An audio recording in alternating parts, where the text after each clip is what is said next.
in the first video on Social Security, I keep talking about how the tax that you pay for Social Security is called the FICA tax. What I want to do in this video is, one, let you know what FICA actually stands for, and then think a little bit about how it is actually calculated. So first, what does it stand for? Literally, it just stands for Federal Insurance Contributions Act. That's the acronym. And so it'd be FICA, and then some people will call it FICA tax.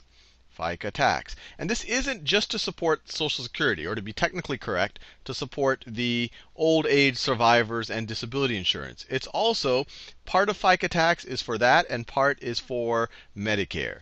And so to make things clear, so it's the part that is for Social Security, or what we associate as Social Security, which is really the OASDI. Did I get that right? OASDI. So part of it is for Social Security, and then that part is 12.4%. 12.4% of the gross salary, but half of this is paid for by the employer, half is paid by the employee. And we'll do a calculation in a second. So 6.2% and 6.2%. The part that's paid by the employer, that's part of the payroll tax, stuff that the employer pays above and beyond the gross income that they're giving to the employee. And we'll do that calculation in a second. The other thing that FICA tax is used for is Medicare. Medicare, and this is for a total amount of 2.9% of an employee's gross salary, or 1.45% from the employer as part of the payroll tax, and 1.45% from the employee. And if you add these two things up, you get 15.3% total FICA tax.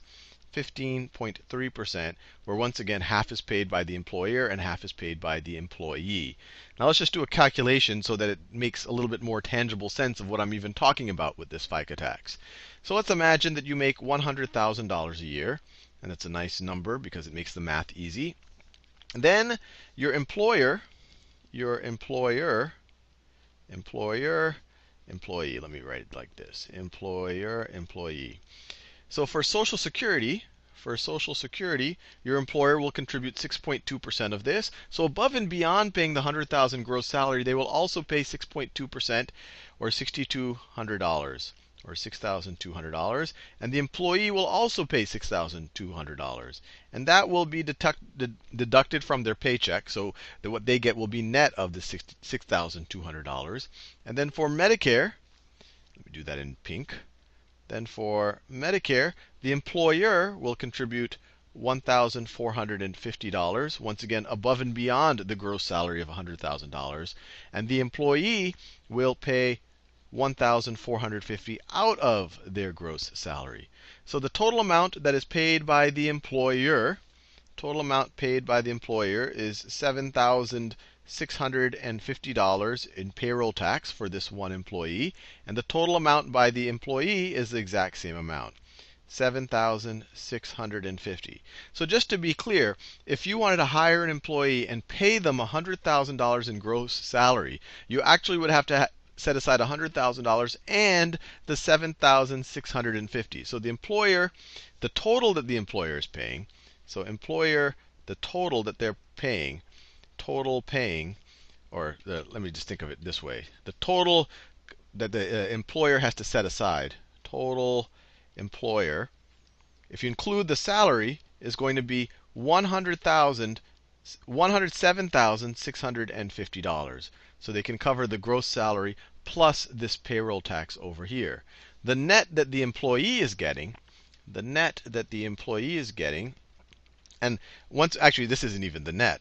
I shouldn't even call it the net. This is the employee's getting after paying FICA taxes is going to be the $100,000 minus the $7,650. But I won't even write that number down. I mean, what is that? That's $92,350, because that's before paying just the traditional federal income tax and the traditional state income taxes. So that's going to cut it down a good bit. So the employee is going to take home probably on the order of $60,000 to $70,000. So above and beyond this thing right here. So even though the employer is paying this much, the employee is getting a lot less in terms of what they get to take home. Now, one thing that I think it is worth mentioning is, unlike traditional federal income tax. And traditional federal income tax, the first several tens of $1,000s you make are not taxed, and then as you go up the brackets, each incremental dollar, as you enter one bracket or another, you start to pay a higher percentage on those. The FICA tax is actually very different. Some people would even call it a regressive income tax. And that's because you only pay the FICA tax on the first 106,000, or at least this is the numbers in 2011. You only paid on the first $106,800. So someone who makes $200,000 will pay the same FICA tax as someone who makes $106,800. So you only pay on the percentage below that. And the reason why is that the person making the $200,000 will get the exact same benefits as well as the person who pays $106,800. And this number, essentially, they try to index it roughly to inflation, so it will go up over time.